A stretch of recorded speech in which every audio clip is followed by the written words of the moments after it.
Barry Weiss, formerly of the New York Times, has just sold her free press business of just 4 years standing to Paramount. David Ellison has bought it, the new boss of Paramount, and she's been put in charge of CBS News. Some people on the pro-Palestinian side are very concerned because she has obviously very pro-Israeli history. Are you concerned, or are you also, given that you and I and others have made a similar leap into the brave world of individuals running their own kind of media entities, and she's obviously a massive success story in a very rapid period of time. What do you make of what's happened with Barry Weiss and the Free Press, and are you concerned about maybe whatever influence she may have on CBS News? Yeah.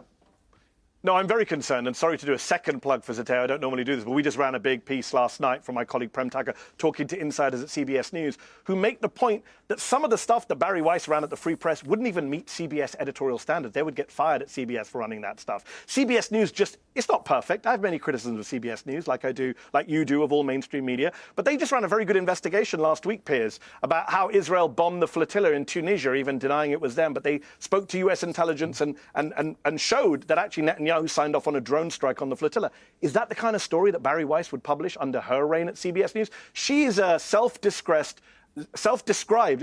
Zionist fanatic, right? The idea that a quote-unquote neutral media organization is led by someone who has a long history of being a pro-Israel ideologue, who has a history of trying to censor Palestinian voices when she was at university, who just ran a piece saying the starvation in Gaza is fake. It's not true. Nobody's starving in Gaza. That level of editorial standards, that level of bias being brought to 60 Minutes, to CBS, it's really worrying. And you and I, you do a show called Piers Uncensored. I think there'll be a lot more censorship of Palestinian voices than there already is now at CBS News with her in charge. David Ellison, the guy who's hired her, the son of Larry Ellison. Again, the Ellison family is very, very pro-Israel. Larry Ellison is the biggest single private donor to the Israeli military, to Friends of IDF. They've made very clear what their biases are. They've made very clear why they're hiring her. They've made very clear why they're buying TikTok. Because as you said in the introduction, Piers, public opinion is turning against Israel. So these folks are doubling down on messaging, doubling down on trying to control what we see and hear online and on TV. So it's very worrying for those of us who believe in free speech. Well, let's see. I give her the benefit of the doubt. I tweeted her today to congratulate her on an amazing deal. I saw.